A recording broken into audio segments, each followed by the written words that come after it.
Tamil Maldonado has opened doors to diversify arts in our communities by teaching not only the rhythms and the songs associated with her culture, but also teaches the rich history associated with those Latin expressions. Tamil understands music and arts are not only entertainment, but a vehicle for cultural preservation, self-identity, and inclusiveness.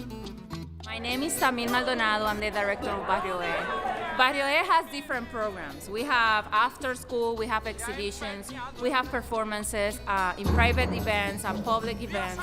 We really want to expose our culture to other people. And by culture, I mean everything. I mean the community, I mean the relationship, the networking. We belong to a bigger community and we have to make sense of that, what that means. I was exposed to Barrio A through a workshop. I brought my whole family to it. And Tamil and Danny showed us not only the instruments and the songs and the music of Bomba, but what has been really important to me and what pushed me to become more involved with the group is their emphasis on the cultural and historical roots of Bomba. What happens is that it's a community affair. The dancer is the one that improvises and tells story. Whatever they feel, they express it, and the percussion hits the drums in so many ways to express that musically. Legacy from the Taínos, also influence from Spain and Africa. My name is Jose Beteta and I am Tamil Maldonado's husband. She's a very talented individual, not only in the arts, which is the category that she was nominated for, but in everything that she does. She applies herself very much and has been successful at everything that she has tried. We've been able to be a very strong part of the community, and Tamil has been nothing but amazing with the Barrio project, which she started almost as soon as we moved here. It's not the same saying, oh, we have this percentage of Asian, this percentage of Black American, this percentage of Hispanic, if they're not talking to each other. They're not being a community builder. So Barrio A gives that space for people to get together and to share our lives, enjoy our diversity, and very, very inclusive in our journey.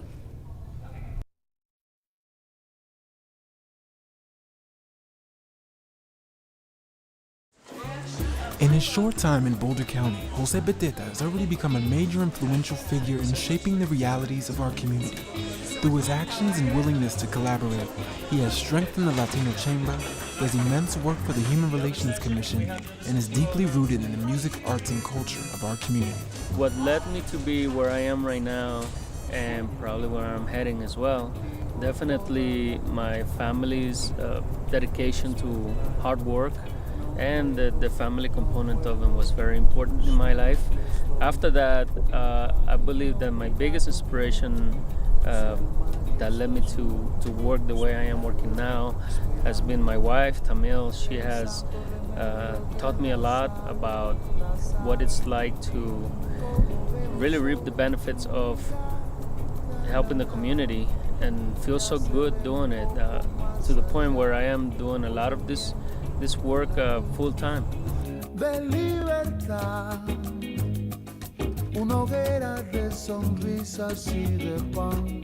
Yo lo sé, sueño mamá, contigo toda la. So a regular day for me is waking up, having breakfast with my wife, and then right away start working on Latino Chamber stuff. I'll probably spend half a day doing that, and the other half a day I'll spend on Barrio stuff, upcoming events, looking for sponsors, looking for venues for both, and basically that becomes a full day job for us.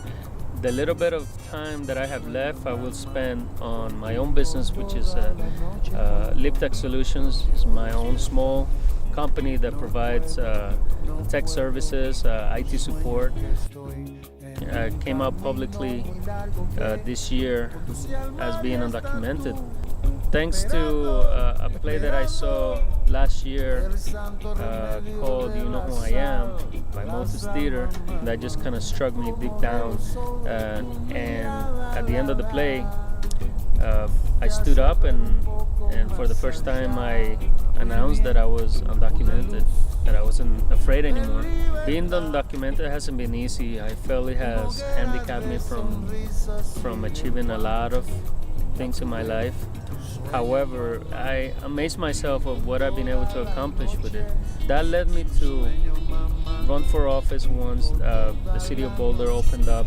I didn't think that I was going to get the position, but I was unanimously chosen by the city council to be in that chair. So I was very overwhelmed and proud of that achievement, not so much for me, but for what it means for the city of Boulder.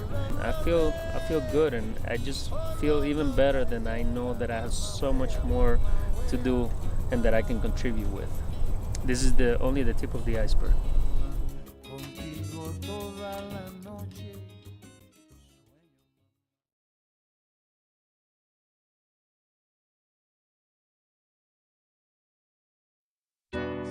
Jan Oldham in some way or another has touched the lives of all of us here in Boulder County. Whether it is her work in housing community development, owning her own consulting firm, or singing, Jan Oldham continues to touch the lives of all of us through her dedication to her community. Somewhere along my journey, I heard somebody say that service is the rent we pay for being on this earth. Whatever I'm doing just grew out of my own personal experience of literally growing up on the wrong side of the tracks and realizing at a pretty young age that the world that I lived in was very different than the world beyond those tracks. I've always worked to create programs, facilities, interventions, and policies that just improve the lives of people in a community. Well, see, I used to tell people I'll give you $50 if you can find the affordable housing in Boulder, because we've designed it in such a way that it blends in, and you can't tell it. You can't tell the difference between the affordable housing that we built and the market rate housing that is out there. We didn't want people who who had modest incomes to be stigmatized, and we didn't want people to be able to drive by the housing and say, that's where the poor folks live. I was working with nonprofit housing providers, and they were trying to create more affordable housing in the city of Boulder.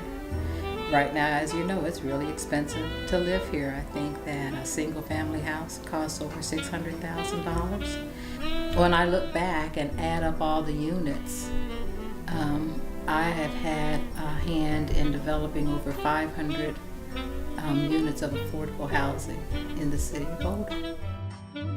When I retired from the city of Boulder, I was recruited to serve on EFA's board of directors, and I initially asked myself, why? Why do they want me on their board? And now I know it was to use the expertise that I have in developing housing, and I'm happy to do that. We recently acquired a 16-unit building in Louisville. And hopefully in the very near future we will break ground on the development construction of 5 new transitional housing units. I think it's important for us to remember that we are losing our middle class. It's very, very hard for folks, particularly to buy in the city of Boulder. And so folks have left the city of Boulder and they're in Louisville and Lafayette and Lyons and Nederland and driving until they qualify for housing. I'd just like everyone to be aware that even in Boulder County, there are so many people that need help. Lots of organizations like EFA, like Sister Carmen, where you can help. And not to forget those folks, because there but by the grace of God go I.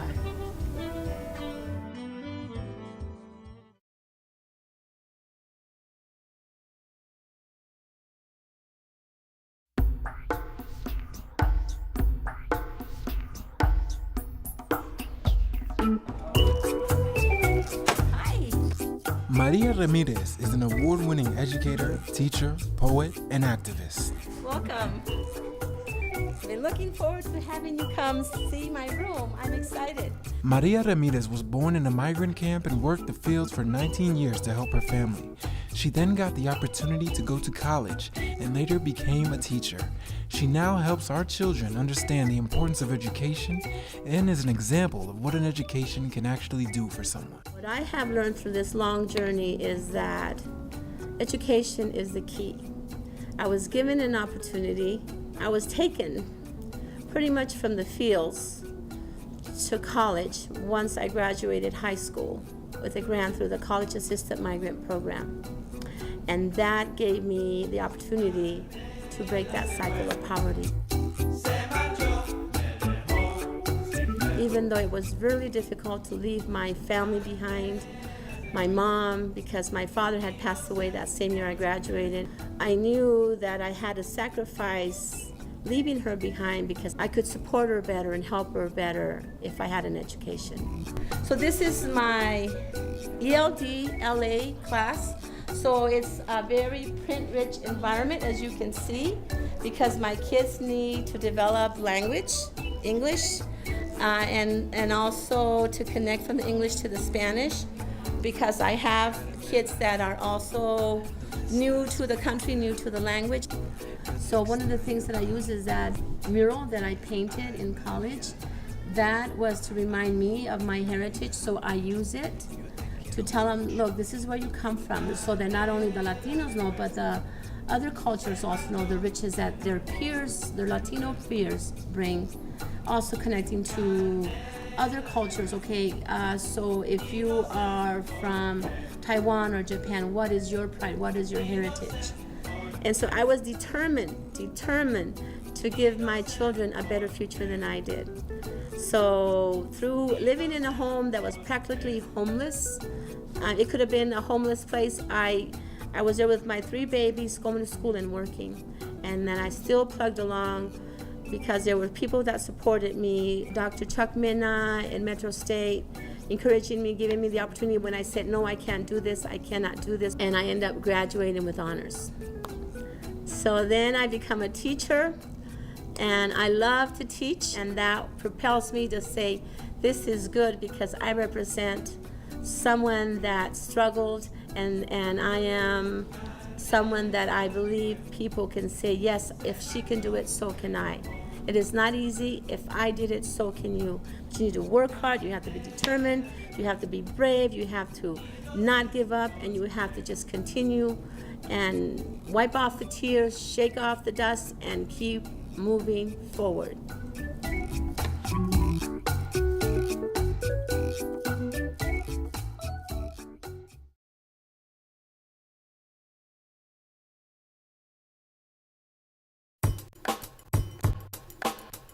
Cristina Pacheco has demonstrated immense commitment and dedication to youth and families in our community. She has inspired and helped many youth become the first generation in their families to pursue post-secondary education. She believes that every young person has potential, and she works tirelessly in support of their exploration and development of that potential. My name is Cristina Pacheco. I manage the Children, Youth, and Families Division for the City of Longmont. I've had the pleasure of working here at the Youth Center for the past 15 years.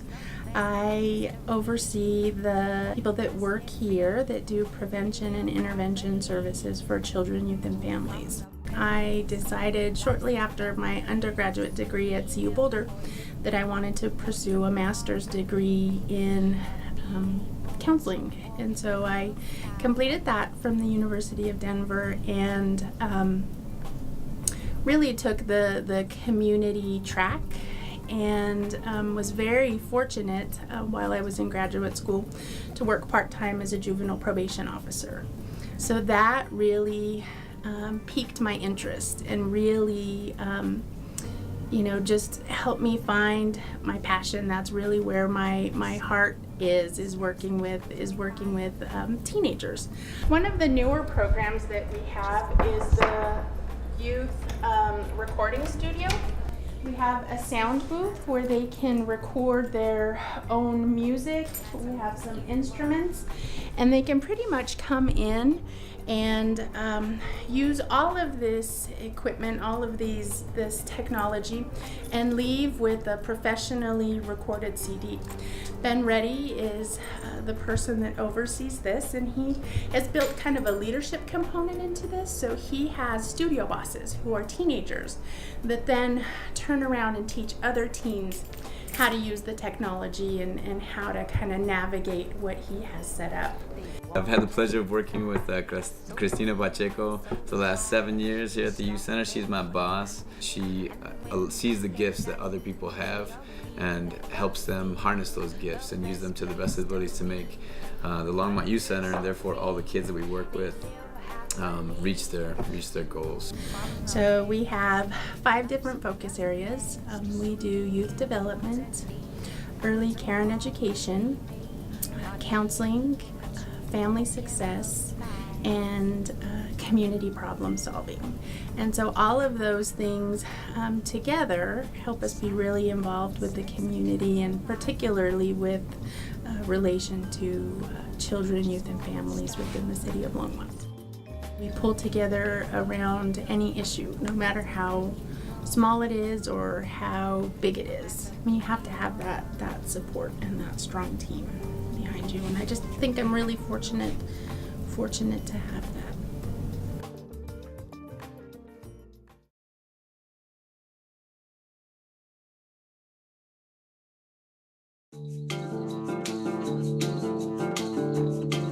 Yanina Gomez has dedicated her career to improving the lives of families through her work with Boulder County Public Health.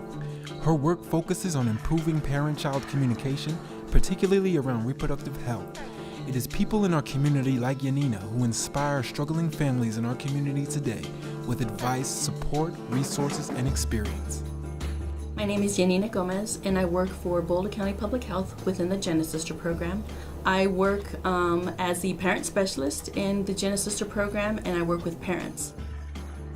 I think her impact is really huge with the community. She's so open and giving with all the parents that she talks to, and she knows what's going on in the community. If anybody needs to know anything that's going on, they always go to Yanina.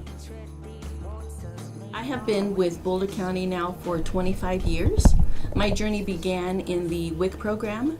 I was in the WIC program for 14 years, and that allowed me to build relationships within my community. I then moved into the HOPE program and started working outside of within my community in events and groups with parents and young adults. Then we were able and fortunate enough to start the Genesister program 3 years ago. And within the Genesister program, I brought in my own personal experience of being the mother of a teen father. And that kind of is an open door with families, that they understand that I get the frustration, I get the heartache sometimes, and the encouragement and how important it is, in spite of it all, to continue to encourage our kids to become the best that they can be. I think Yanina has had a huge impact on public health. She's grown through her job into a great asset for people in the community. I've personally used her for friends that I knew she'd be able to answer the question for them and help them out with their needs. Having a daughter, a teenage daughter who was pregnant and was able to help the family out and meet their needs. So Yanina is a great asset to Boulder County Public Health. This just is a motivator, and it's an honor and a privilege to receive this.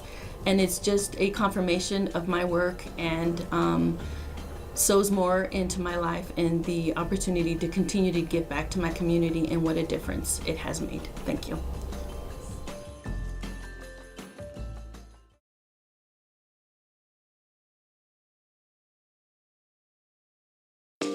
Kirsten Wilson has brought her immense creativity as a playwright, director, producer, performer, and community activist to Boulder County, all in efforts to raise the consciousness and spark those much-needed discussions we need as a community. My name is Kirsten Wilson, and I am the artistic director for Modus Theater, and our mission is to use original theater to create community conversation on critical issues. I came to Boulder in 2004, and my plan was to get a second master's degree in theater and go back to New York. 2005 happened after my first year in Boulder, and there were a lot of hate crimes. And I ended up at a forum at Sacred Heart that was about hate crimes in the community, and a woman said to the mayor, "How dare you say that Boulder has a long history of racism?" The mayor said, "I didn't say that Boulder had a long history of racism. I said Boulder has a long history of fighting racism." And I thought, how can we move forward as a community if we can't even admit that of course Boulder has a long history of racism? We're part of the United States of America, which has a long history of racism. So I started doing what I know how to do, which is I thought maybe I can create a theater piece to create conversation, to help people learn about the history of Boulder. So I created this piece, Rocks, Karma, Arrows. But the cool thing was a guy named Daniel Escalante, who's an amazing leader, Latino leader in the community, thought we should bring that piece back. So we got this whole group of people together, and out of that came Modus Theater. And out of that came not only Rocks, Karma, Arrows, but the One Action Project. My specialty is helping people write and perform their own story. I talked to Laurel Herndon, Erica Bloom. We were trying to get together, see if there's some undocumented immigrants who wanted to come out and tell their story. And they introduced me to Victor Galvan, Ana Cristina Temu, Oscar Juarez, Juan Juarez, and Hugo Juarez. And they were willing to do this really intensive process. And so I wove them together into this performance called Do You Know Who I Am? It's ironic to me that these undocumented immigrants, undocumented Americans, I should say, are really people who are teaching me what it's like to be a citizen, because they are so active. They are so involved in the community. She let us express ourselves in an entirely new, different way, and she gave us a extremely powerful tool that we can now use in the community, and across the country people have been noticing the power that the stories of Do You Know Who I Am hold, and I think that's something that a lot of activists across the country want to replicate. There's been so much work being done in the community over decades and decades to try to make Boulder an equitable place, and that those people who've been working for decades in the community have been kind enough to share their thoughts and their